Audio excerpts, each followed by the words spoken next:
정말 특이하게도 머리부터 발끝까지 다 빨개요. 실질적으로 뉴기니아가 말하는 걸 들으시면 소름이 돋습니다.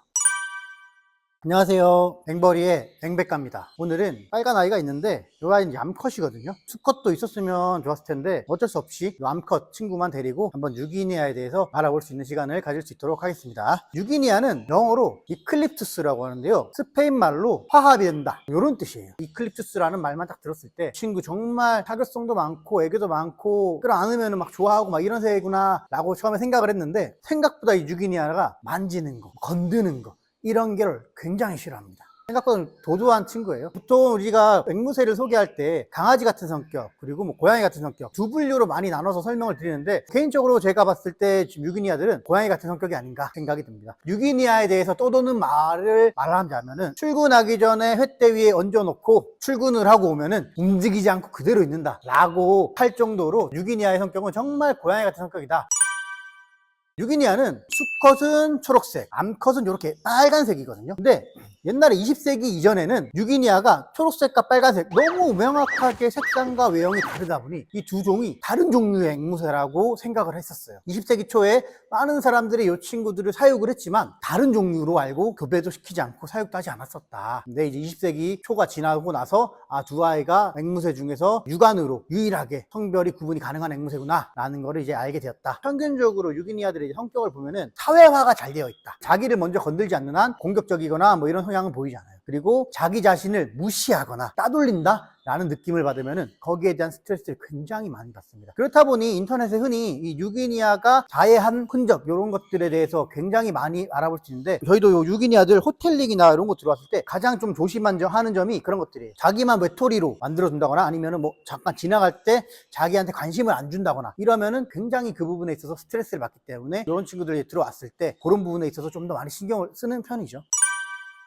뉴기니아는 호주의 북동쪽에 위치한 솔로몬 제도라는 곳에 주로 서식을 하고 있어요. 파푸아뉴기니라는 섬이 있는데 거기서 이 뉴기니아가 최초로 발견이 되었습니다. 그래서 이 아이가 뉴기니아다. 보통은 뉴기니아 하시면은 이렇게 얼굴이 빨갛고 몸통이 파란 친구들을 많이 보실 수 있는데요, 저희가 이제 아는 걸로는 한 6, 7종류가 되는데, 대표적으로 우리나라에 들어와 있는 거는 뉴기니아 중에서 좀 작은 솔로몬, 그리고 레드사이드라는 종류가 가장 우리가 많이 접하는 뉴기니아로 볼 수 있고, 그리고 보스메리, 요 세 종이 우리나라에서 가장 많이 사육이 되고 있는 세 종류다. 그 외에 그랜드, 아루, 맥갈그레이 등등 요런 다양한 또 이제 뉴기니아의 종류들이 있어요. 그 중에서도 조금 가장 좀 특이한 종이 코르넬리아라는 종류가 좀 가장 특이해요. 레드사이드나 솔로몬이나 보스메리나 육안상 엄청나게 큰 차이점을 가지고 있지 않아요. 코르넬리아라는 종은 정말 특이하게도 머리부터 발끝까지 다 빨개요. 암컷 기준으로. 대부분의 사람들이 뉴기니아 암컷 하면은 머리는 빨갛고 몸통은 파란 거를 많이 생각하시는데, 저도 사실 실물은 한 번도 본 적이 없는데 코르넬리아라는 요 종은 머리부터 발끝까지 빨간 조금 특이한 색상을 가지고 있는 뉴기니아다 라고 말씀을 드릴 수 있을 것 같아요.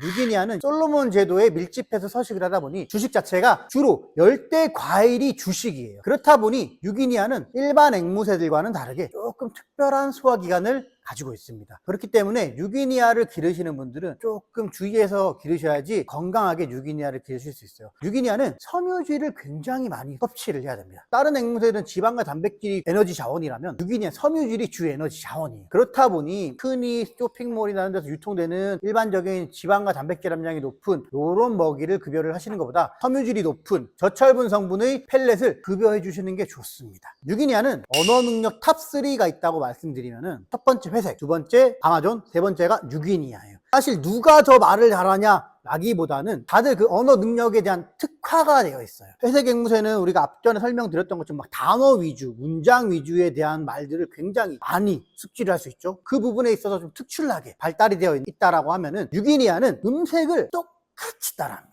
실질적으로 뉴기니아가 말하는 걸 들으시면 소름이 돋습니다. 사람이 말하는 것과 똑같이 말을 해서 음색을 똑같이 따라합니다. 마지막으로 뉴기니아에 대해서 정리해서 설명을 한번 드릴 수 있도록 하겠습니다. 첫 번째, 말을 잘한다. 두 번째로 사회화가 굉장히 잘 돼 있어요. 대신 만지는 걸 그렇게 선호하는 편은 아닙니다. 그리고 하나 더 말씀드리면, 육안으로 암수 구분이 된다. 초록색 아이는 수컷, 빨간색 아이는 암컷. 대신 확실한 단점도 있죠. 시끌시끌하고 우리 집이 조금 다른 집보다는 그래도 좀 활동적인 집이다 라고 하면은 유기니아를 기르시는 거를 조금 고민을 해보실 필요가 있어요. 유기니아는 너무 시끄럽고 너무 활기찬 환경을 좋아하지 않습니다. 근데 더불어 그런 환경이면서도 자기한테 관심을 안 가져주는 거에 대한 스트레스도 많이 받아요. 그렇기 때문에 그런 점을 좀 조심하셔가지고 분양을 받으시는 것을 추천드리겠습니다. 이제까지 말씀드렸던 거는 좀 유기니아 평균적인 것들을 설명을 드린 거고요. 앵무새는 물론 우리 집 환경이 어떠냐에 맞춰서 변화가 되는 거기 때문에 평균적인 유기니아의 성격과 장단점이라는 거를 참고해 주셨으면 좋겠습니다. 지금까지 이렇게 유기니아에 대해서 한번 알아봤고요. 조금 오늘 설명이 부족했을 수도 있어요. 수컷과 암컷의 성격 비교나 이런 것들에 대해서 다양하게 설명을 드릴 수 있었을 것 같은데 아쉽게도 수컷이 섭외가 되지 않아가지고 암컷으로만 제가 설명을 드렸는데 차후에 제가 암컷과 수컷에 대한 비교도 한번 할 수 있는 시간을 가져볼 수 있도록 하겠습니다. 지금까지 앵벌이의 앵백가였습니다. 감사합니다.